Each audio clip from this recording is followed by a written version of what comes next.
करवा सके और साथ ही साथ मजलिस इत्तेहादुल मुस्लिमीन की कारकर्दगी भी आपके सामने रखी जा सके। सबसे पहले मैं संगारेड्डी के गयूर अवाम का अपने दिल की गहराइयों से शुक्रिया अदा करता हूँ, क्योंकि आप सब ने 2014 में एक तारीख रची। यहाँ से मजलिस इत्तेहादुल मुस्लिमीन को 8 उम्मीदवारों को जिताकर आपने ऐवान बल्दिया में भेजा।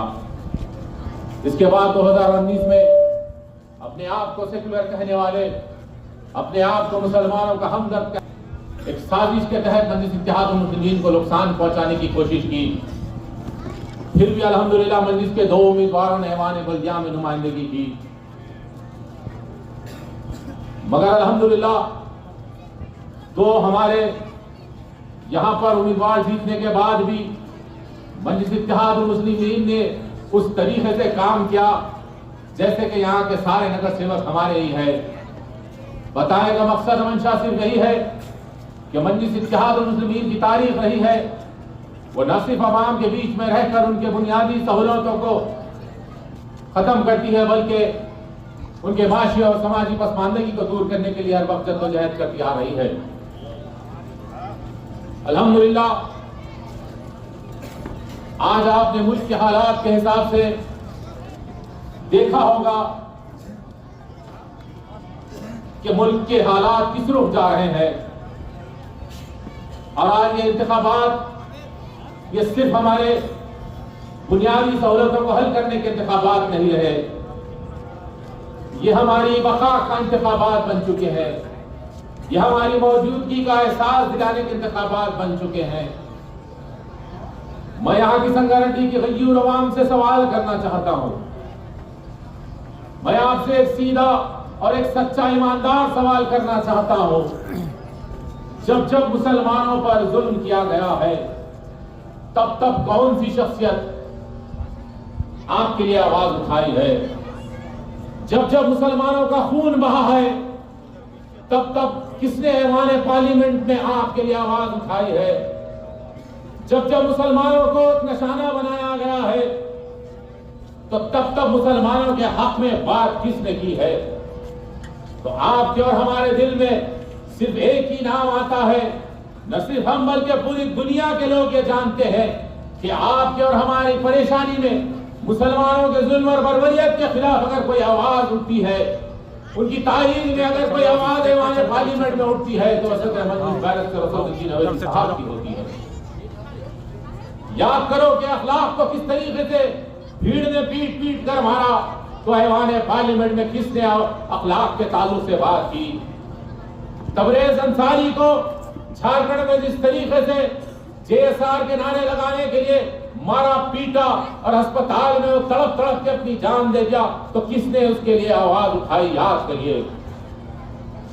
पहलू खान को जिस तरीके से भीड़ ने हाईवे पर मारा, गाय के गोश्त के नाम पर उसका खत्म किया, तो ऐवान पार्लियामेंट में किसने उठकर कहा कि ये पहलू खान का एक्सीडेंट नहीं बल्कि कत्ल है?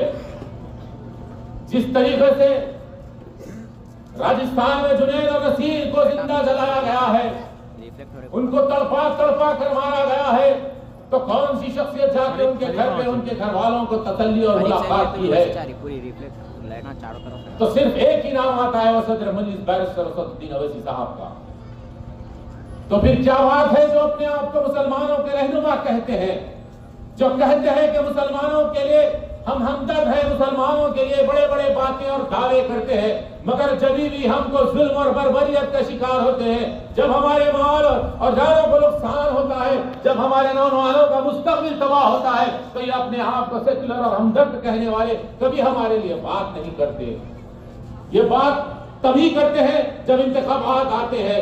जब इंतखाबात आते हैं तो हमारे गली कूचों में घूम घूम कर कहते हैं कि मुसलमानों हमको वोट डालो, क्योंकि अगर आप हमको वोट नहीं डालेंगे तो यहाँ पर फिरका परस्त भारतीय जनता पार्टी आ जाएगी। बस इनको एक बात का यकीन है कि मुसलमानों को सिर्फ डराओ, मुसलमानों को सिर्फ बीजेपी का उनको डराने का काम करो, और इनको ये बोलो कि आरएसएस जैसी फिरका परस्त आपके दरमियान में मजबूत हो जाएंगी, तो ये खुद ब खुद हमको वोट डालेंगे। इस बात का इनको यकीन है। बताने का मकसद सिर्फ यही है, जब आपकी खुद की एक आवाज आपके दरमियान में है, तो तो फिर ये क्यों नहीं चाहते कि आप सियासी तौर पर मजबूत हो?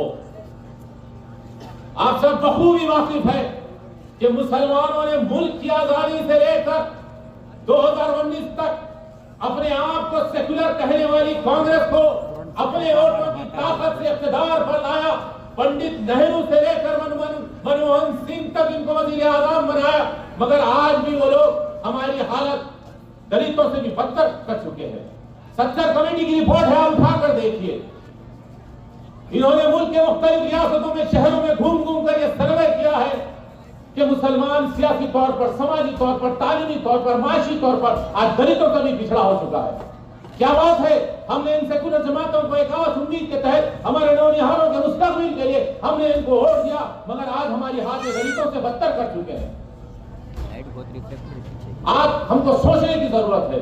ये नहीं चाहते कि आपकी लीडरशिप बढ़े, ये नहीं चाहते कि ऐवानों में आपकी आवाज है, इसीलिए आपको डराने का काम करते हैं। मैं आपको कहना चाहता हूं, वक्त की अहम जरूरत को समझिए, मुत्तहद हो जाइए, क्योंकि आपकी जब तक आवाज ऐवानों में नहीं जाएगी, ये लोग आपकी आवाज को नहीं सुनेंगे।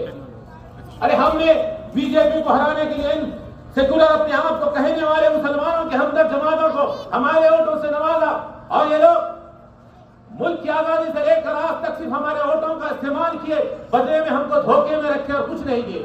और यहां तक कि हद तो यह कर दिए कि हमको सियासत में मुनासिब हिस्सेदारी तक नहीं दिए। अरे हमको सिर्फ कुर्सियां और स्टेज सजाने वाला रखा। अरे अगर मुसलमान कोई ऊंचे ओहदे पर पहुंचता है, अगर उस मुसलमान कोई अच्छे सियासी ओहदे पर पहुंचता है, तो इनको बड़ी तकलीफ हो जाती है, और ये सब मुत्तहद होकर मुसलमान को हराने का काम करते हैं। आज आप देखिए महाराष्ट्र में पिछले मरतबा आप देखिए थोड़े दिन पहले बलिया के इंतखाबात हुए, नगर निगम के इंतखाबात हुए, मालेगांव में मंजिल इत्तेहादुल मुस्लिमीन एक तारीख रची, वहां पर एक उम्मीदवार जीते।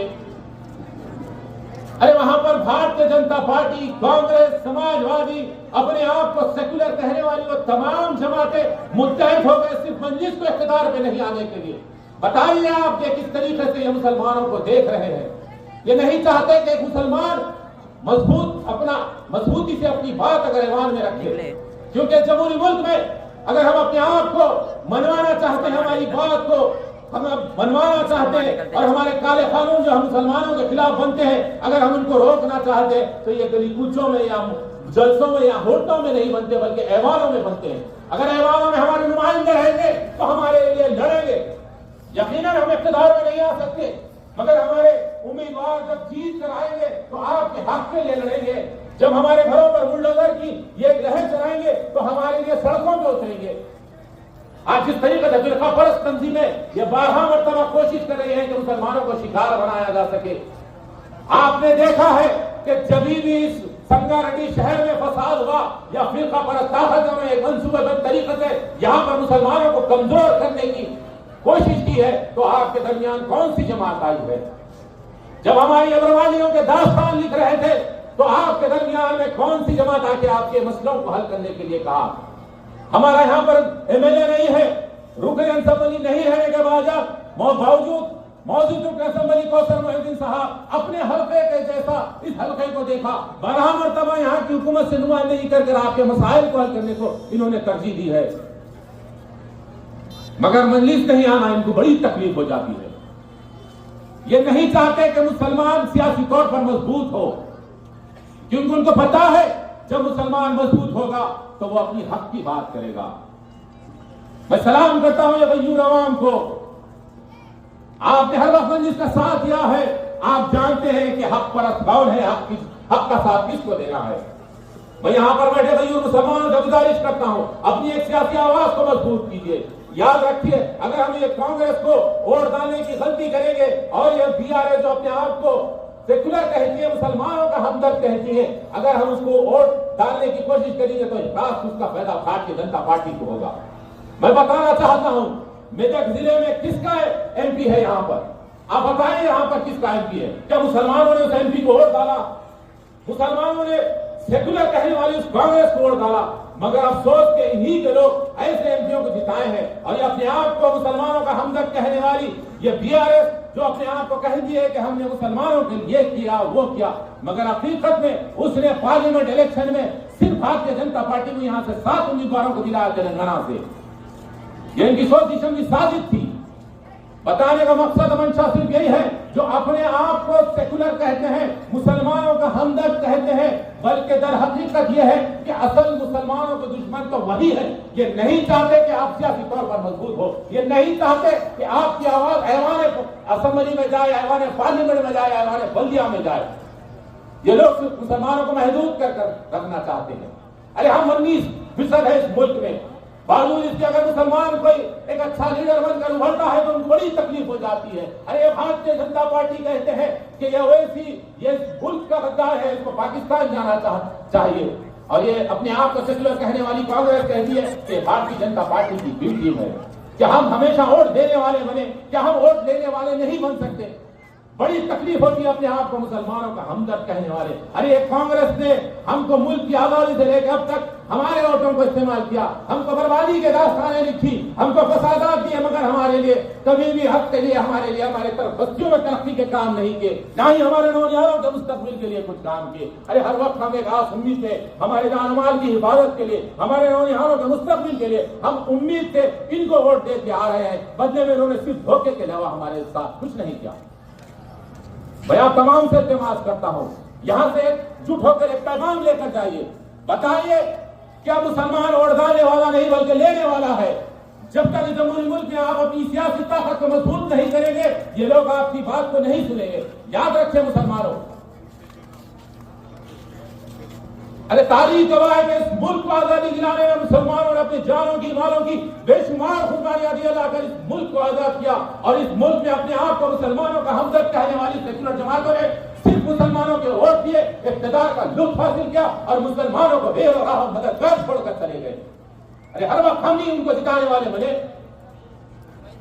अगर कोई मुसलमान हक की बात करता है अपनी, तो उनको बड़ी तकलीफ हो जाती है।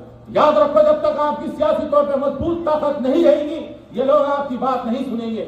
यूएपीए का कानून जिस वक्त ऐवान पार्लियामेंट में लाया गया था, सदर मजलिस बैरिस्टर असदुद्दीन ओवैसी साहब तनहा उसके खिलाफ वोट किए, तनहा बार बार बोले कि बेकसूर मुसलमानों के इसके तहत जेलों में डाला गया। और आज यही हो रहा है कि मुसलमानों को बेशुमार यूएपीए के तहत जेलों में रखा गया, 5-5, 8-8 साल से उनकी बेल नहीं हो रही है। तो आप बताइए कि उसका साथ देने वाली यही कांग्रेस जमात है। अरे इन्होंने मुसलमानों के जड़ों को काट कर ऊपर से पानी देने का काम किया। और जब याद रखिए, अगर कोई फलदार दरख्त होता है, अगर उसके जड़ें काट दी जाए, अगर उसको पानी देने का काम किया जाए, ना उस दरख्त को फूल आएगा ना फल आएगा। और फिर ये ऐसी कैसी सेकुलरिज्म है और कैसी मोहब्बत है, हमदर्दी है मुसलमानों से, मुझे पता नहीं। और मुझे अफसोस होता है कि चंद मुसलमान जो इक़्तिदार की लालच में, अरे पैसे की और शोहरत की लालच में इतना तुम गिर चुके हो कि तुम अपने ईमान का सौदा कर रहे हो। आज तुमको मुसलमानों की अगर लीडरशिप बनती है, अगर कोई मुसलमान लीडर बनता है, तो क्यों तुमको तकलीफ हो रही है? अरे आओ मुत्तहद हो जाओ। ये लोग कभी आपके नहीं हो सकते। मुत्तहद और मुनज़्ज़म होके एक झंडे के नीचे आ जाओ। अपनी बात को मनवाना है, अगर हक की बात करना है, तो याद रखो मजलिस इत्तेहादुल मुस्लिमीन सिर्फ आपकी जमात है, आपकी सच्ची आवाज है। ये आपके दिलों में निकलने वाले जज्बातों को ऐवानों में तर्जुमानी करती है। मजलिस इत्तेहादुल मुस्लिमीन कभी हिंदू और मुसलमानों की बात नहीं करती। मजलिस इत्तेहादुल मुस्लिमीन यहाँ पर मजलूमों को इनका हक दिलाने के लिए आए हैं और जालिमों को हराने के लिए आए हैं, और हराएंगे इंशाअल्लाह ताला। मैं आप तमाम से इल्तिमास करता हूँ, वक्त की अहम जरूरत समझिए, मुत्तहद और मुनज़्ज़म हो जाइए। अगर आप चाहते हैं कि कश्मीर से लेकर कन्याकुमारी तक, आसाम से लेकर गुजरात तक मुसलमान मुत्तहद हो जाए और हमारी जान और मालों का अगर हम जो हिफाजत करना चाहते हैं, तो याद रखो आपको मजलिस इत्तेहादुल मुस्लिमीन को वोट देना होगा, अपनी ताकत को मजबूत करना होगा।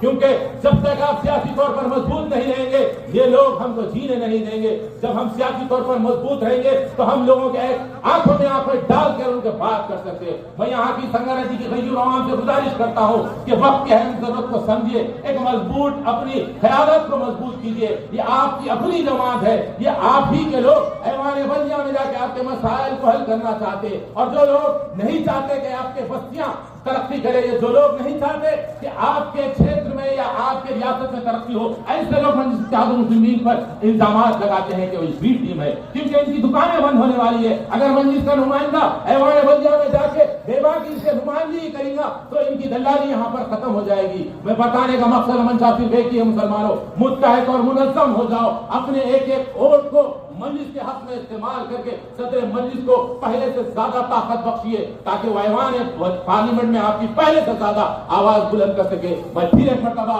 यहाँ की गरीब आवाम से और मेरी पर्दानशीन और बहनों से गुजारिश करता हूँ कि अपने एक एक वोट को 11 तारीख को पतंग के निशान पर देकर यहाँ के 13 तमाम उम्मीदवारों को भारी अक्सरियत से मुंतखब कीजिए। बहुत बहुत शुक्रिया।